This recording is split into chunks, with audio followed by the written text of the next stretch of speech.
Hey guys, thanks for dropping in to another diecast video here. Looking at part 4 of the Mark Martin Stroh's Light custom build. If you've been watching along and you just got done with part 3, we finished cutting out all the decals. You can see here each individual decal is cut out and ready to go. I'm going to pull my camera off the thing here just so you can see. So I got these laid out. I got some of them done. I wanted to kind of show you what one side of the car, done looks like. And we'll put a few decals on here in the video just to kind of show you how it works. I got my trusty crock pot here with just warm water in it. It's set to warm. And we'll kind of show you how the water slide decals work. First thing here with the car, I just took a piece of strap steel. You can buy this at the hardware store. It's Stanley National. They make just galvanized finished solid flat steel. You can buy it at the hardware store. I've got multiple holes for different models of cars, and it just basically bolts on to the bottom of the car so that I can put it in this vise here. So I'm gonna pop this back onto my holder here, and we'll get the car put into my bench vise. If you don't have something good to hold the car with, you guys, I would strongly recommend, if you're gonna do any amount of these, to get something like this set up here. This is a Bessie bench vise, swivel vise. You can get them on Amazon, eBay. Harbor Freight has like a copy of this option. So they're just really handy to have on your workbench, and really are nice. You can cinch it down there, and that way this, I mean, it's a little loose on there, but for the most part, you can apply pressure while you're putting the decals on or whatever, with your with your dry rag and that stuff. I'll show you here in a minute. But the car's not going to move around. I'm going to just turn this vise around. I've already got part of this done. I got the driver's side done, basically. This is what it should be looking like as you're getting going with the decaling process. We got the back bumper cover done. The deck lid is done. Some of these decals, you can see that one decal there on the right over the rear hood pin there. That'll just have to be trimmed around.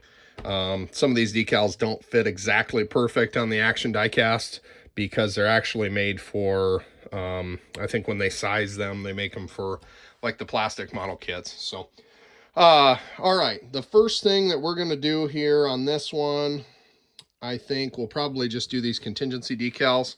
You always want to start with something like on, the front nose. We could do those decals as well.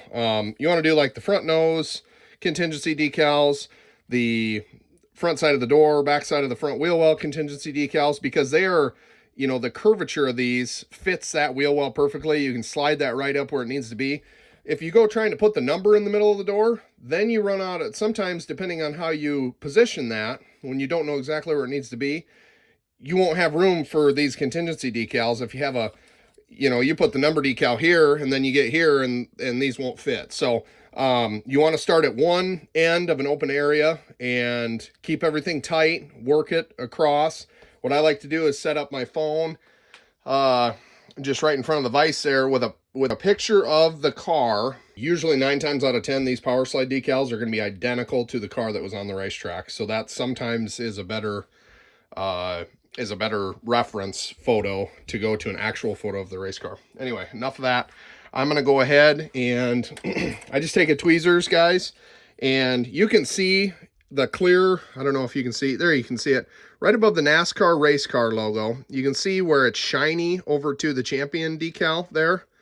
That is all decal in between. The shiny part's decal, the duller part is the backing paper.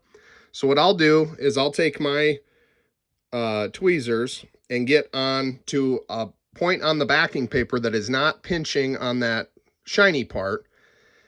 And then I'll go ahead, and you want to hold this really tight, I'll go ahead into my hot water and I'll go, Usually for these bigger decals, if the water, I'll test the water. The water's not super duper hot. It's just good and warm. So I'm going to go like 10 1,000ths, you know, seconds when you're counting 1 1,000, 2 1,000. We're going to go 10. So we'll go 1 1,000, 2 1,000, 3 1,000, 4 1,000, 5 1,000, 6 1,000, 7 1,000, 8 1,000, 9 1,000. Bring it out of the water. Shake it off a little bit, and you can let it sit for just a minute while that water soaks through the backing paper and starts to get the adhesive on the back of the decals wet. And you'll start to see, I don't know if this will move yet. There it is. See how it's kind of moving on the paper? So I don't always do it, but with these power slide decals, these are really sticky, especially if they're new power slide decals. And so what I'll do is I'll put this Mark Fit decal solution on the car before I put these on. Otherwise, if you just slide this right onto a dry surface, it's like sometimes it'll be stuck like immediately. So I'll go ahead and put some of this on there, and it dries fairly quickly. But just gives you a little bit there to have below the decal and move around. Now you can see that decal is sliding off there. So what I'll do is, like with this, it's big enough, I can just use my thumb, get it into the spot. You want it real tight on that front wheel well there. We want that unical decal level with the top of the door, and the NASCAR race car decal level at the top of the door. That looks pretty good. There's no rocker, colored rockers on this car or anything like that. So then what I'll do is I'll take a paper towel that is folded, and you just start at one side, real lightly work the water and the decal solution out from underneath the decal. Put some pressure on it. And this is where it's nice to have that vise that I was talking about, you know, the vise and everything holding it stationary, because it gives you a little bit of, you know, solidity there, so you can give it a little bit of pressure. And these decals, these power slide decals, guys, if you're going to do this for the first time, go to Mike's Decals, find power slide brand decals, or MPR. Those are the two that I've had the best luck with as far as going on easy. They lay out nice. They're durable. They don't fall apart when you're going to put them on. They're pretty tough. They're pretty forgivable. You could actually peel this off right now if you needed to and stick it back on. Sometimes if they're not laying down, if there's like some, I don't know, bubbly type, or if you're going over a curve and the decal doesn't want to lay right down flat, if one corner of it's coming up, you can take some of this decal solution and paint over the top side of the decal. I'm not gonna on this one because I don't need to. It's laying down really good. These are, like I say, these are newer power slide decals. They just came out with this Mark Martin Stroh's Light decal set not too long ago, and they're really fresh decals. But if you get a decal set from like the early 2000s, this is almost a must to get them to lay down like they're supposed to and really look good. So we'll do one more here. I'm not gonna videotape the soaking process, but I'm going to do the contingency decals up here on the right front corner of the nose. So into the water for 10 seconds like the last one. Okay, this decal is ready to slide, and I'll get this one on, and then we'll wrap this video up here. We're getting kind of long on this one, but first thing I am going to do on this, even though it's a small decal like I did before, put some of the decal solution on and roll that off. Now, I've already referenced a photo, so the Wiseco decal needs to be right at the bottom of the nose, and the Die Hard, Crane Cams, and Bilstein decals need to be right on the wheel well with this one to get it in the right position. So that is pretty good there. I'll take my cloth and roll from the bottom of the nose up on this one. Just give it good pressure. We might do one more here. But that looks fairly good. And with that decal solution under there, be careful. Even once you put some pressure on these and think they're stuck, they will still move around a little bit. You don't have to worry about it too much though. You get these in position, give them a little bit of pressure there, just to kind of set them, but you don't have to. I mean, like right now, this is good to go. I'll let that sit within an hour. That thing's stuck.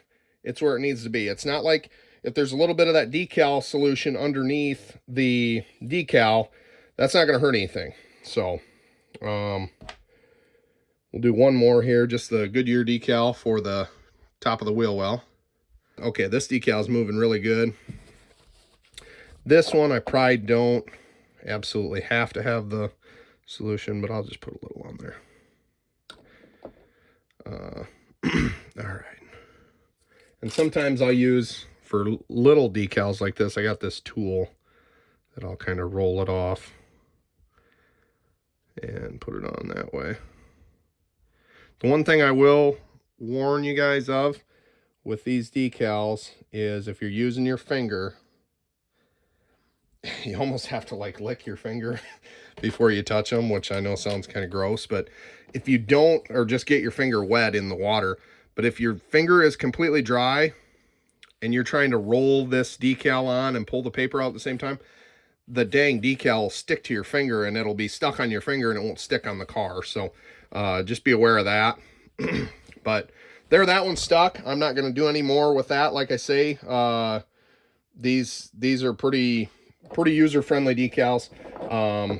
The older ones, I like I was saying before, I'd practice with some newer Power Slide decals, some newer MPR decals from Mike's Decals, and once you get kind of fluent and pretty familiar with them, then maybe work with some old kits or something. But with old decals, this is going to be your friend, this decal solution. If you ever have a decal that will not stick whatsoever and is just a pain in the butt, get this. This is, I think this is, this is Tamiya decal solution. This is Tamiya decal adhesive. You can find this, I believe, on Amazon and eBay is the only two places I've found it. You order it, it's going to take like a month to get here because they ship it from China, I think. But this is the only thing I would recommend for sticking a decal that absolutely will not stick with its own adhesive. Do not use super glue or any other kind of glue. It will 100% eat the decal, melt it, and it'll be ruined. Anyway, I'm going to wrap it up, but we'll get the rest of these decals on, and the next video should be the clear coating process, and then we'll have a reassembly video, and that'll be just about it on this one. And so by the time this is posted, part 5 will be available, so go ahead and keep watching, and we'll go through the next process. Thanks, guys. We'll catch you on the next one.